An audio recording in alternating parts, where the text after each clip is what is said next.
Abstract analogies. Take a look at the following variations of analogies for being in a relationship and write out what they mean to you.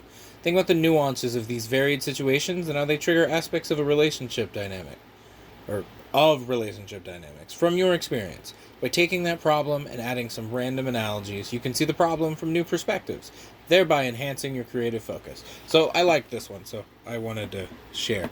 Being in a relationship is like cleaning the bathroom, because sometimes it gets dirty, but a little love goes a long way, and even when it is dirty, it can be comforting. Playing poker, because sometimes you can just have bad luck. Going on holiday, it's the free feeling, a euphoric feeling, like being a kid again and everything is an adventure. Going to the beach, which personally I don't like, but I was trying to look at the good part of going to the beach that some people do find fun.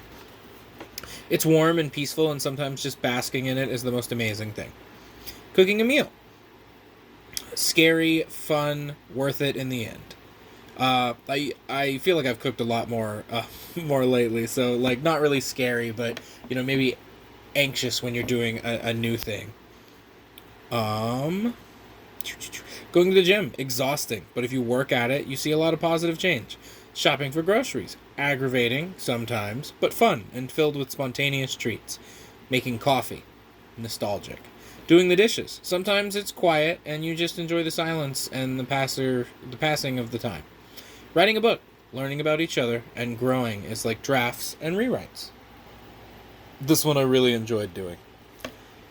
Losing speech. You're the coach of your kids' Pee-wee basketball team, and they are up by 10 points at halftime, but you bet heavily against them. List some talking points for a halftime speech. They need to lose with dignity. While you trash your own, convince them that losing nobly is actually winning.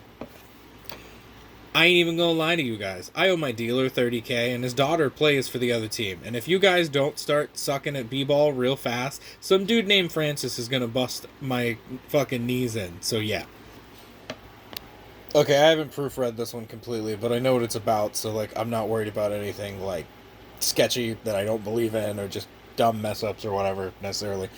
But last thing, because this one will probably like be a bit longer. So, hello, Professor. Exercise. You've done it. Your unique expertise has been recognized, and now your people are clamoring to learn from you. Create a class overview of something not often taught in schools that you want to teach. It could be anything. So, class curriculum. Course title, The Compilation of Final Fantasy VII. Syllabus and final project. The main story of the Final Fantasy VII games and media with plenty of jokes and deep dives into game development. Final project. Pick your favorite character and explain why they are the best to you. Prerequisites. Psychology 101, Sociology 101, and Writing 101.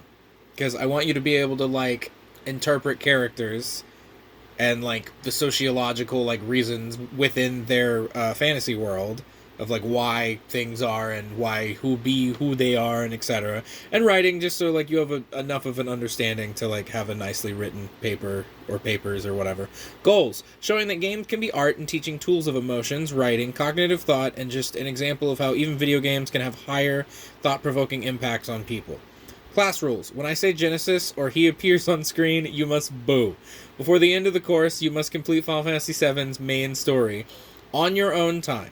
You will be graded on how complete your save is. Do not badmouth Barrett in my class. Required course materials. A copy of Final Fantasy VII. It's available on almost everything now. The Final Fantasy VII and Remake Ultimania. A single teabag of your choice for me. Homework assignments. Explain the plot of Final Fantasy VII Dirge of Cerberus in one draft. Research what localization and translation is in gaming and how they differ. Watch Advent Children complete and tell me your 3 favorite and least favorite things about it.